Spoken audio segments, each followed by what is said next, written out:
I just recently finished spending 2 weeks driving my friend Alex's 2022 Tesla Model Y. We swapped cars, he drove my Ioniq 5 for a couple weeks, and over on his channel Feel Sport, he's documented what it's been like living with the Ioniq 5 for 2 weeks. And in today's video, I want to talk about some of the things that Hyundai could learn from Tesla's approach to electric vehicles. But before we begin, I need to address the elephant in the room, and that is Elon. Like probably the majority of you, I think Elon Musk is abhorrent.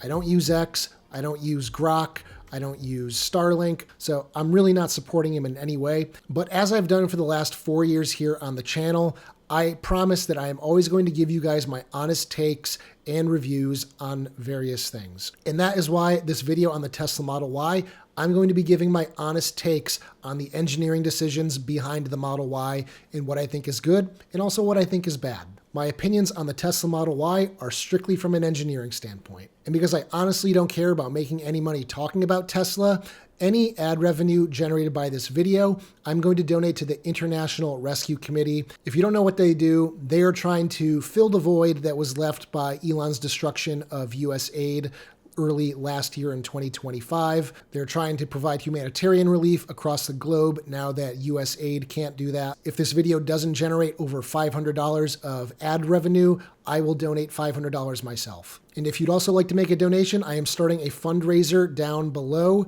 You can click and donate, and hopefully we'll raise a few $1,000s for some humanitarian relief. So with all that being said, let's jump into the video and talk about what I think Hyundai can learn from Tesla. So if you've been watching the channel for a long time, you know I've never driven a Tesla. So this was my first experience being in one.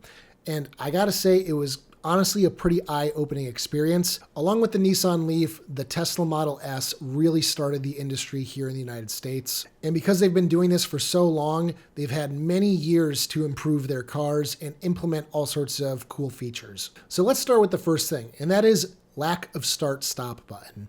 Going into this, I thought I was going to really hate not having it, and I think that kind of goes back to my experience with the Volkswagen ID.4, which also doesn't have a start-stop button. Even if you just wiggled yourself in the seat, sat up a little bit, the car would turn off, and it was extremely annoying. Horrible implementation of the feature. But in the Model Y, it works perfectly. You move around in the seat, it knows you're still in the car, your phone's in the car, it knows you didn't get out and leave, everything stays on, nothing powers down, it just works. And it honestly made me think, yeah, start-stop buttons are stupid. It's kind of funny, going back to the Ioniq 5 now, I continue to find myself getting out of the car without turning it off, and I hear this all the time from people who've switched from Tesla to Hyundai. And going along with the lack of start-stop button is phone is key with the Tesla, works perfectly every time. If you use phone as key with a Hyundai or Kia, you know that there's times when you'll walk up to the car, the door handles won't present themselves, and sometimes you'll have to pull your phone out of your pocket, unlock it, and then all of a sudden it connects to the car and unlocks the door. This did not happen at all with the Tesla. Every time you walk up to it, the door just is unlocked and opens. And then when you get out of the car and walk away, all the doors lock. The next thing, software. The software in the Tesla is just leaps and bounds better than anything I've experienced in any Hyundai Kia product.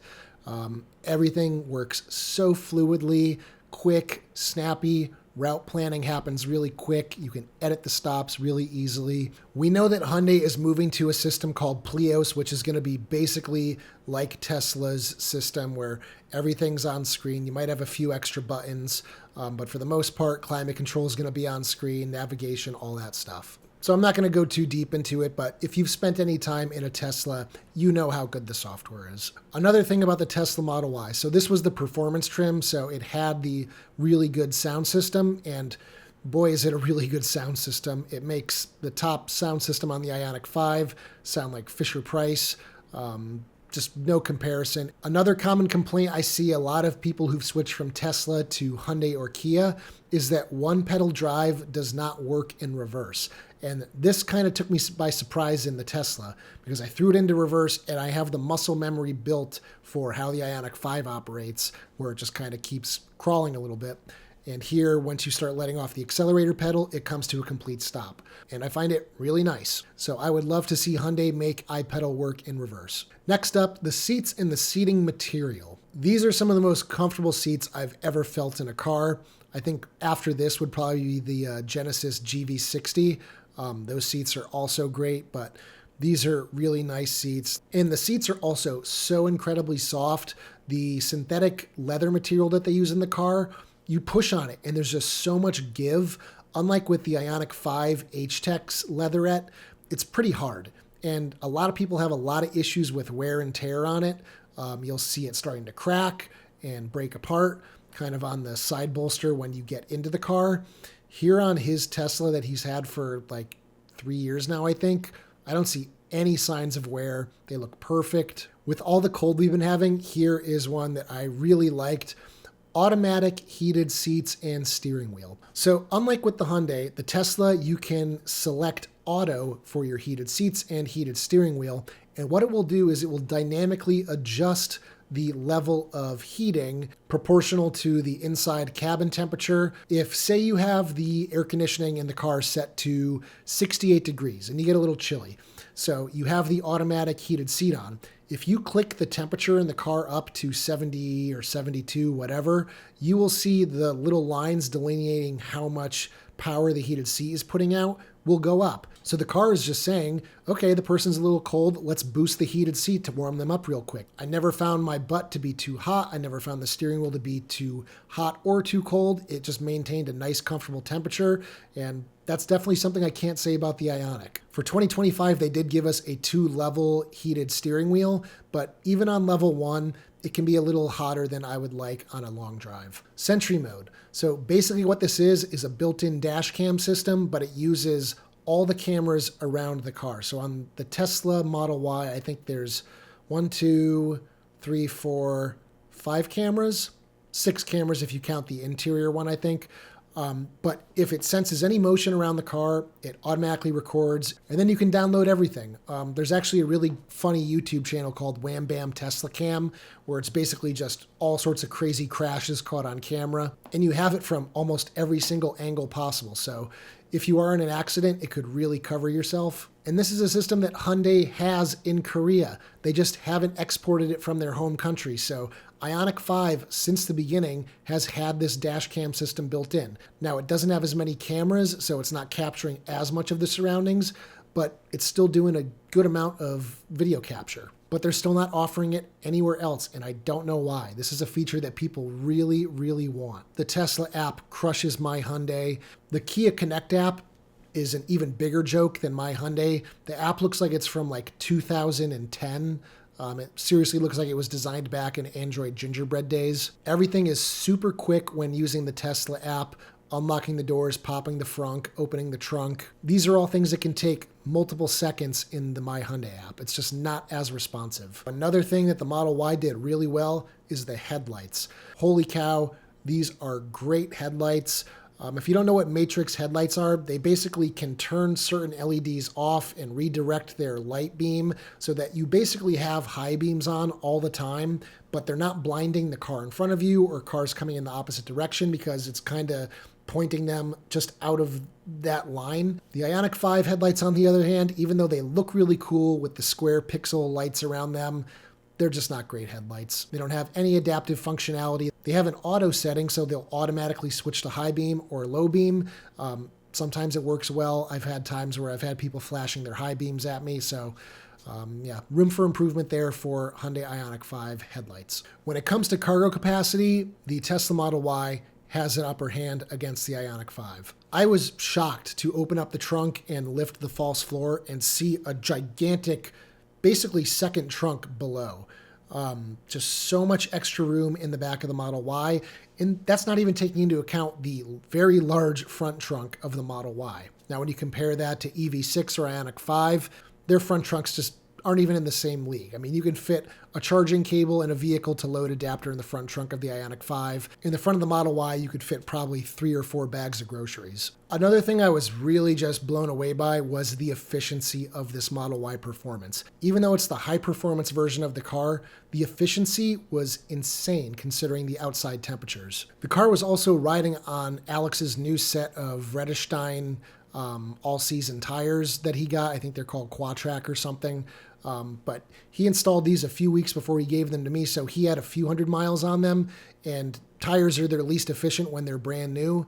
So the fact that I was able to get 2.5 miles per kilowatt hour in the hundreds of miles I did, I was just blown away because in my Ioniq 5 at those temperatures, I'd be lucky to break 2 miles per kilowatt hour. So that is a huge energy difference between the two cars. And my Ioniq 5 is not even the Ioniq 5N. It's not the high performance version of the car. So yeah, I mean, I've known this, that Tesla is known for their efficiency, and it just really shows. And I think lastly, for the things that I really enjoyed about the Tesla Model Y, full self-driving.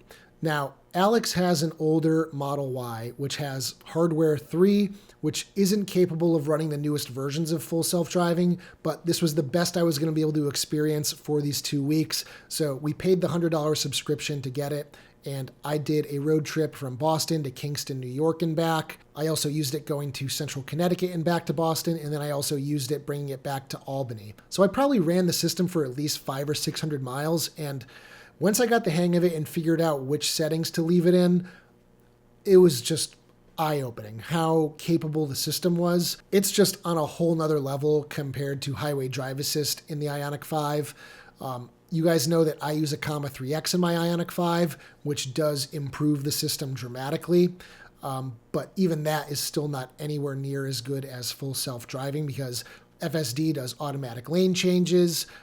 It automatically navigates on the highway. It was honestly really spooky to take it out into the city for the first time and to see it just do a complete 90-degree turn with no intervention from me. So I'd love to experience the new version of full self-driving that everybody's going gaga over. Because this was kind of eye-opening. Obviously, there's a lot of negative things to say about full self-driving too. The way they're implementing it, the way they hide statistics about crashes with it, and there was talk about it deactivating itself before an imminent crash so that investigators couldn't say that FSD was active when the crash occurred. So there's all sorts of bad stuff you could say about it too. But for the most part, over 2 weeks, I was pretty impressed. And I know Hyundai's working on some sort of level 3, level 4 autonomous driving system, and they're going to potentially be using the Ioniq 5 with Waymo taxis and Motional taxis in the next few years. I think Motional is their division of full self-driving that Hyundai's doing. So yeah, they're definitely working on it, but they've probably got a ways to go at this point. All right, so I think that's all the things that I really liked about the Tesla Model Y. Now let's talk about the things that I didn't like and I think Hyundai is definitely better at. So number one, the Tesla Model Y is ugly compared to the Ioniq 5. The Ioniq 5 looks so much cooler than the Tesla Model Y. The Model Y is just like an egg-shaped, kind of round, bulbous, kind of looks like a big toe to me, catfish front end.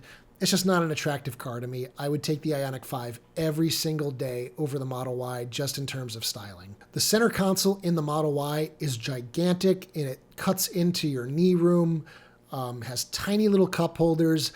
I'm just not a big fan of the center console design in the car. I really love the Ioniq 5's big open center console, with the buttons on it, larger cup holders, and all around just more functional center console in my opinion. Dear God, the automatic windshield wipers in the Model Y are just infuriating. They work so horribly. I guess they are vision-based, so camera-based, unlike with most cars that have rain sensing wipers. It's actually using a dedicated sensor that senses moisture on the windshield.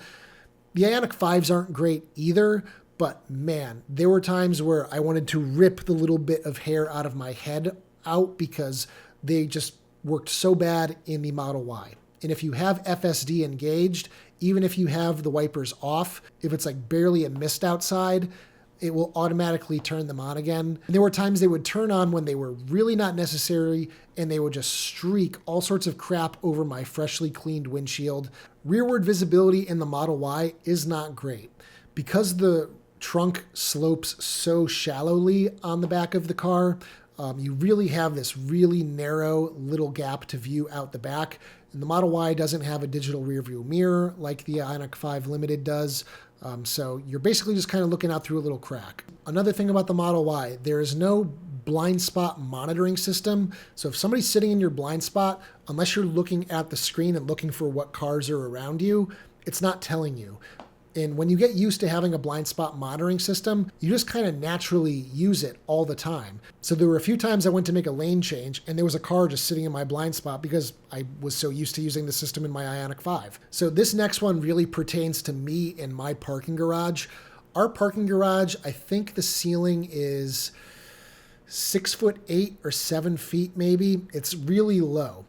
And the way the Model Y's trunk is designed, I could not get it to open more than enough for me to like crawl into the trunk to get things out of there. A poor design decision, in my opinion. It's not like the Ioniq 5, which has a more squared off hatch, which I can open almost all the way in my parking garage. I do have to have it set down, I think maybe an inch lower, but it's enough for me to clear it and walk under, mostly standing straight up at 6'2". The ambient lighting in the car is awful. There's a couple LEDs in each of the front footwells, but beyond that, it's a pretty dark interior at night. So the Ioniq 5 and EV6, they all have a lot more nice ambient lighting throughout the interior, and I really like that. So let's talk about the Model Y's piss poor charging.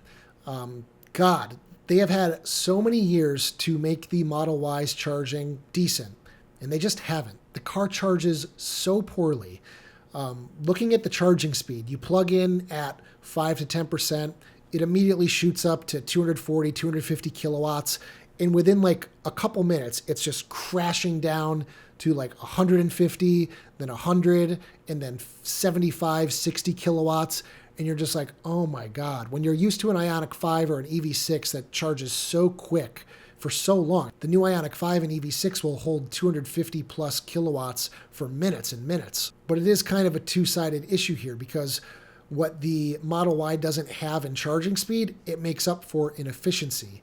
So because the car is doing 2.5 miles per kilowatt hour when the Ioniq 5 is doing 2, even if you charge a little bit slower, it really doesn't matter all that much. And in my experience living with this car, we must have stopped at probably, I think, 5 or 6 superchargers while I had it. And for the most part, most of the charging stops were 15 minutes or less. But there were a few Tesla superchargers I stopped at where there were 2, 3 stalls out of commission. And there was one supercharger that I arrived to at 0%, had to charge there, couldn't go anywhere else, and there was a queue. So my first experience at a fully loaded Tesla supercharger was kind of an overwhelming experience, because people kind of knew how to queue. I didn't really know how they traditionally queue there. So it was just kind of chaotic. People cut me. I wasn't about to start a fight, but yeah. So I had a mostly good experience charging the Model Y. I mean, you plug in, it activates charging so quickly, but some of their charging stations are in really rough shape. Broken handles, cables that are ripping out of the socket where it attaches to the pedestal. I mean, you can see the colored wires there, like not a good look. They really need to get on top of maintaining some of these heavy traffic chargers. Rear seat legroom in the Model Y does not compare to the Ioniq 5. In the Model Y, my knees are basically in the seats. I can maybe get a couple fingers between, but overall, not great rear seat legroom. Now, although Tesla's infotainment system is really nicely done, I did find myself longing for CarPlay. And there's rumors that it's going to be coming to Tesla's infotainment system in the near future, but it doesn't have it right now. There were times when I just wanted to pull up Waze so I could have alerts for police and objects on the road and whatever, and that's just not an option. Their infotainment system does have Apple Podcasts built into it, and I use YouTube Music. And I just found the whole kind of system to be a little too much information for me while I'm trying to drive. With FSD engaged, it wasn't as much of an issue, but if you're manually driving, all the touch points are very small. You have to be very precise about where you're touching the screen to get them. I have the muscle memory for CarPlay, so I know where to go in the system to find the latest episodes of a podcast or where a certain playlist is. And it was all just kind of new to me in the Tesla's system. Not to mention the Apple Podcasts app in their car wasn't syncing properly with my account, so it was showing me podcasts that I listened to like 8-9 months ago, and it wasn't showing me latest episodes that I know just came out a couple days ago, so that was kind of wonky. So yeah, I did kind of miss not having CarPlay. The on-screen vent controls for directing air suck. I hate that so much. It is so unnecessary. Just give me a little freaking louver that I can just quickly adjust. The door handles on the Model Y are also so stupid. The fact that you have to push the back in with your thumb, and it's just like an awkward position to put your hand, versus the Ioniq 5, you walk up to it, they just automatically deploy, and you just pull them open. I think Hyundai really nailed the door handle situation, especially since the Model Y has all sorts of issues with its electronic latch for the door handles. potentially not opening during crashes when there's no 12-volt power or whatever. Yeah, I just don't think that approach is all that great. And last, but certainly not least, the suspension. This is probably the biggest complaint with the older Model Ys. I know it's been remedied with the newer Juniper version of the Model Y, and even worse here because Alex has the performance trim. The ride is so harsh, especially around here in greater Boston right now. We're kind of going through freezing and thawing cycles, and the roads, the potholes are just getting pulverized. This road here is the roughest road in the area, and driving over this is pretty horrendous. You can see everything shaking around.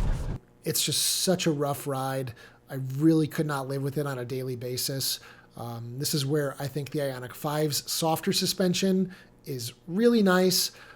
They did really improve it for the 2025 model year because even the 2024 and earlier was almost a little too soft. They kind of firmed it up a little bit for the 2025 and 2026. So all in all, the Ioniq 5 suspension knocks it out of the park.